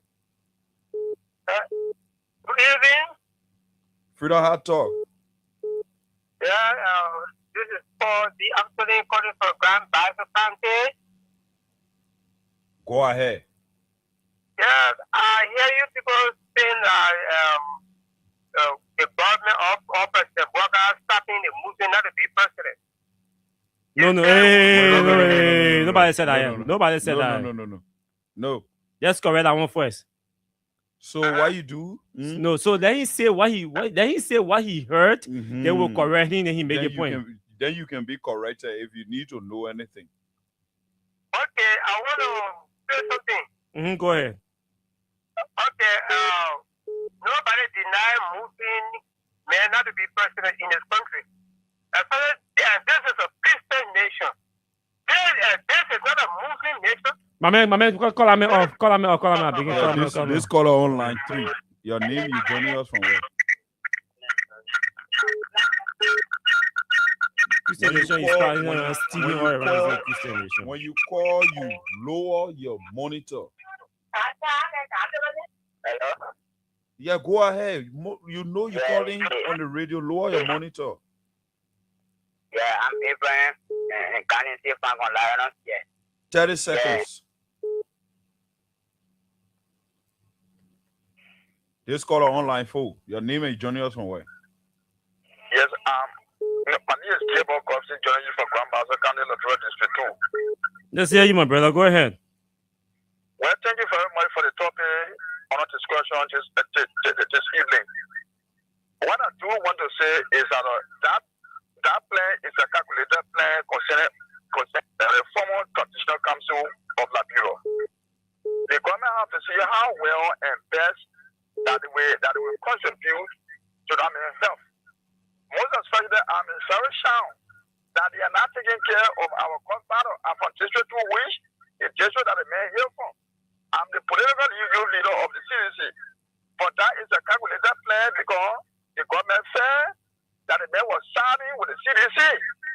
So that is a calculated plan. They plan that thing for them to do it to our grandfather. But anyway, we get a result later. Thank you for having me. Thank you. This caller online 5. Where you joining us from? Austin, Georgia. My name is Mr. Benjamin Garay Lawrence, calling from Stephen Tower Estate District 2 of Monterey County. Yes, yeah, you. Yeah. So I would like to bless God for our country and the Republic of Liberia and the nation of Liberia also. So I would like to say that give me our president, I am not against the president because of our better former leaders of the cover. They appealing to him. I just appealing to him. He's looking for the master. Once again, I was born in Grand Bassa County and I'm proud to be a better pastor man. So you should please look into it and help our father.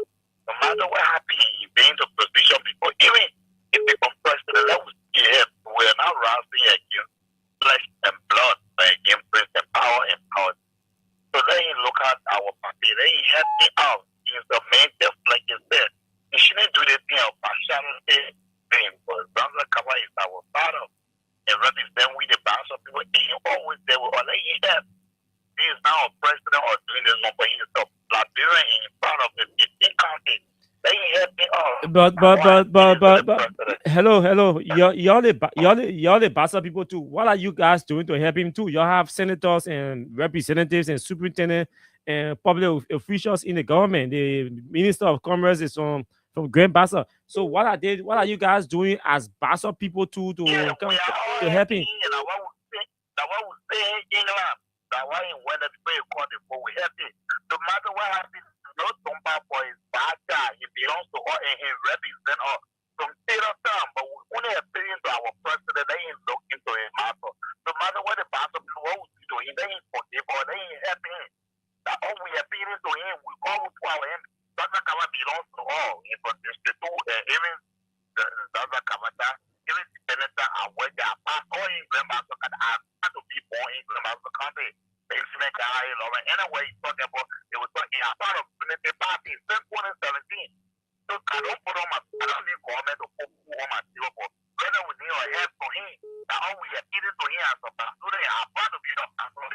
Thank you. That's the cost of this. And good evening to you. Let's hear you. Mr. Kawa. You laugh. Let's hear you. Yeah, my name is Jake. What you calling what is the capital committee? Mm-hmm. Thank you very much for the talking point this year. I was saying the thing last week. According to Mr. Bola said, anybody that work again, anybody that work around, Yoga is enemy. And it's disappointed for Yombi and Talot to be in the hall.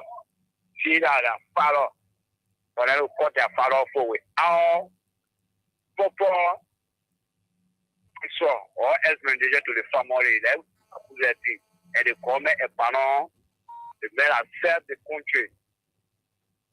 12,000 friends, because Kawa and say, give the man a job. Well, now, so the country will not know why it's going on. So, too much hatred in the country, and I say, the country not going nowhere, no problem. Thank you. Let's go to the international line. Let's talk to the city gigs. Hey, thank you very much, Austin. This is GT calling from Canada.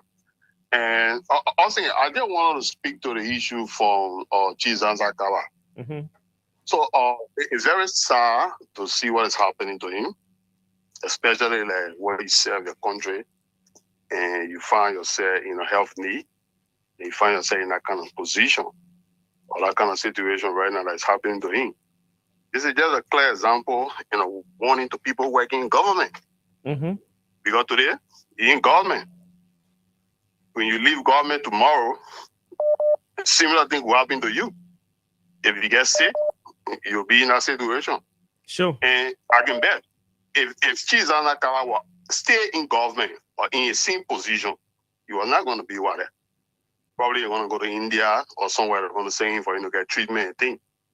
Because the position like you occupy and thing. But since he's no more in that position and thing, this is where he is today. I don't know. But there's a warning, like we have a president at that same age level and thing, health issue. We know it's common around that age and thing. Mm-hmm. Yeah. But at this time, we expect people to start putting things in place, especially those that are working in government right now or people, future leader want to come in government.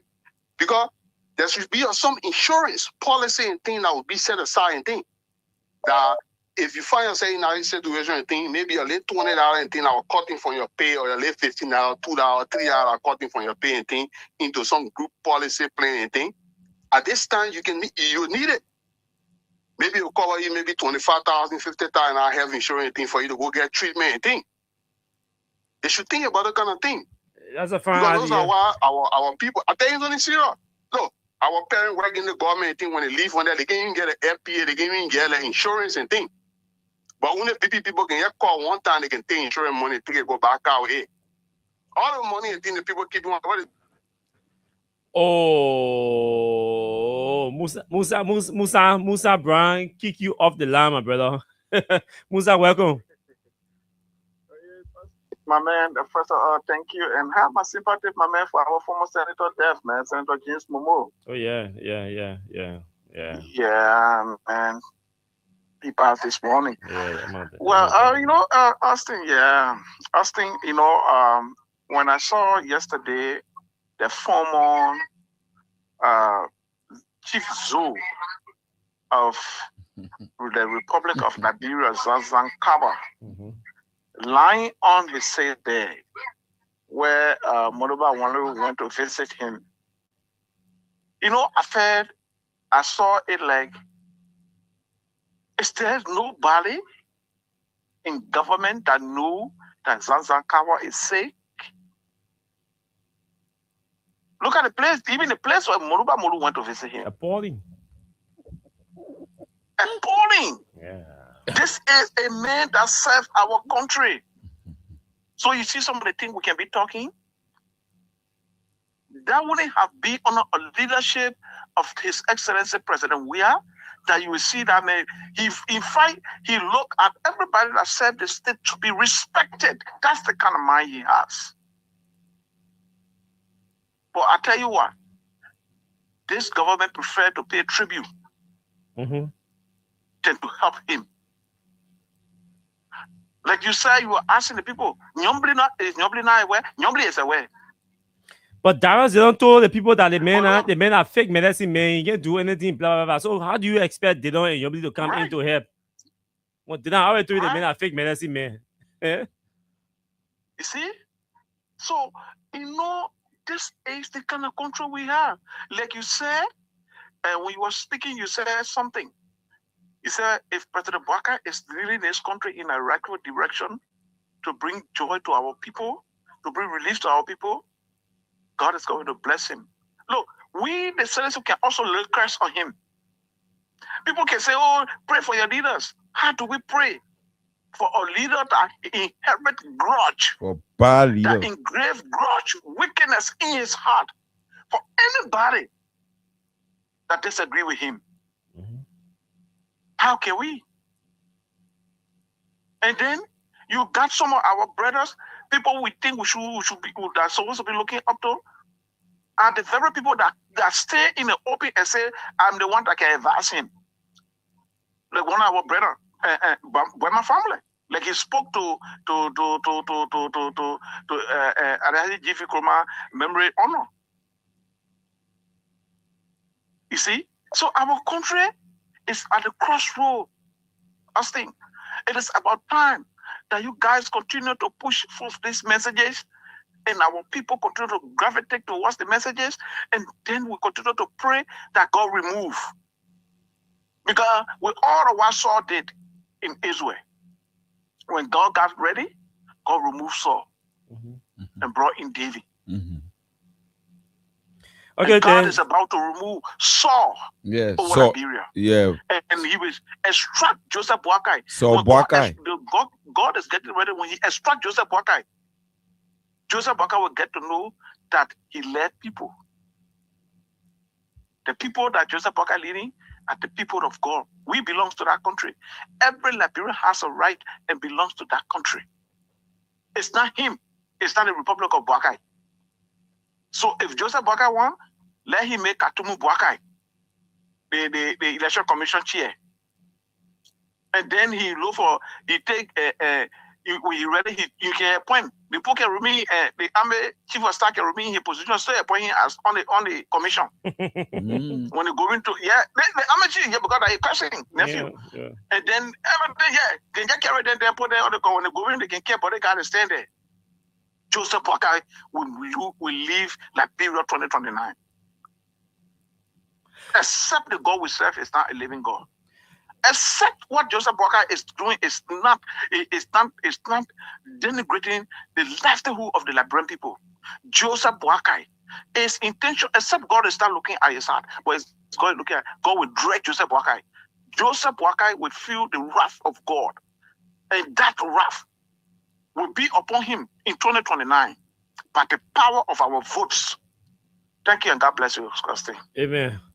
Thank so you. there's an announcement here. We have to go home. We can take calls anymore. So Jenkins, this announcement was posted 7 minutes ago.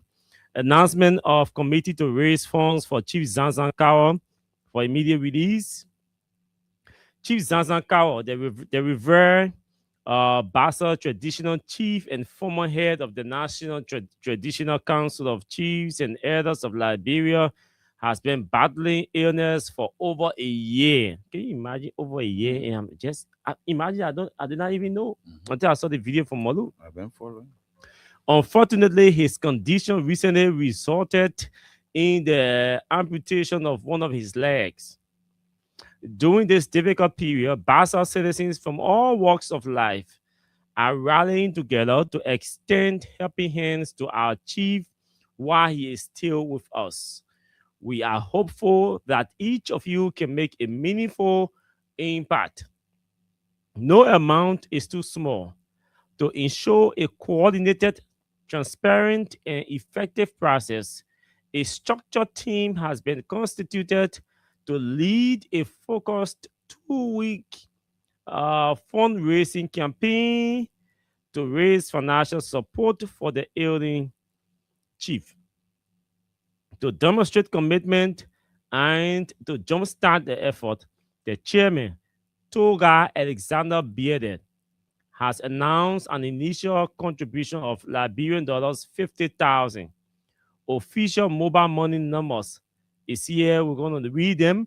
Maria Juniors 0776 382 934 0886 551 937. Y'all will let woman be there. Yeah, Maria Juniors now. Yeah, man, I'm going to tell you again no more. The woman no more. You could be pushing you. That money wasting for contribution. God knows some of y'all.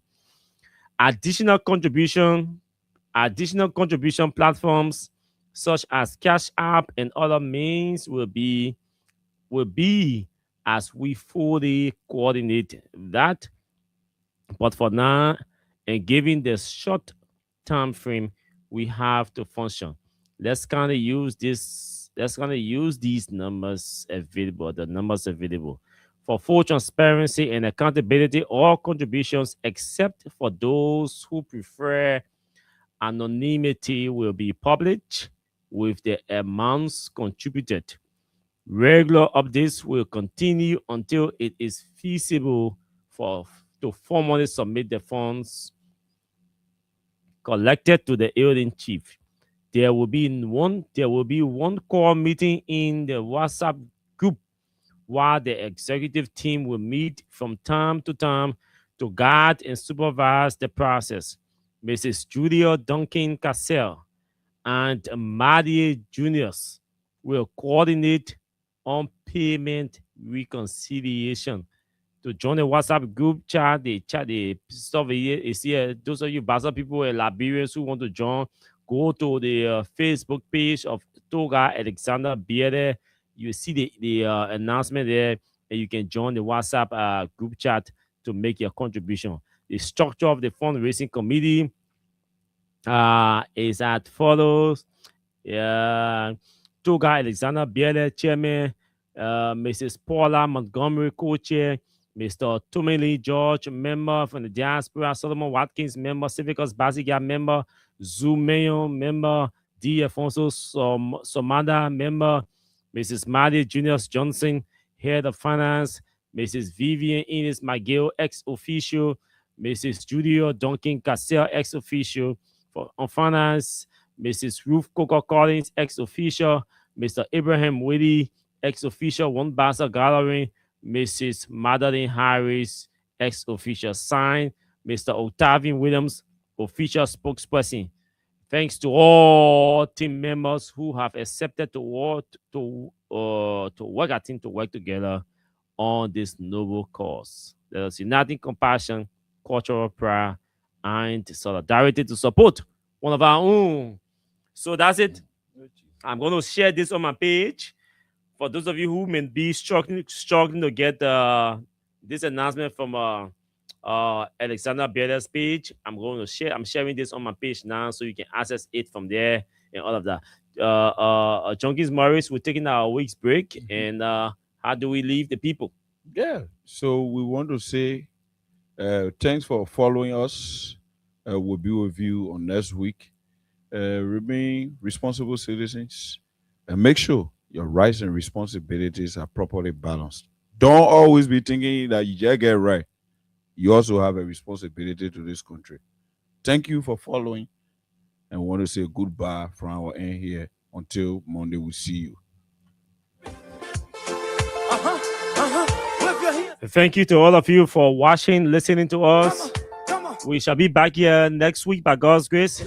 But until then, do have yourselves pleasant moments in your respective areas. My name is Austin Kawa. Junkins Morris was here, and we shall be back here by God's grace. Bye-bye. The people lie to us. The government betray us. They can lie, they can steal, they can lie.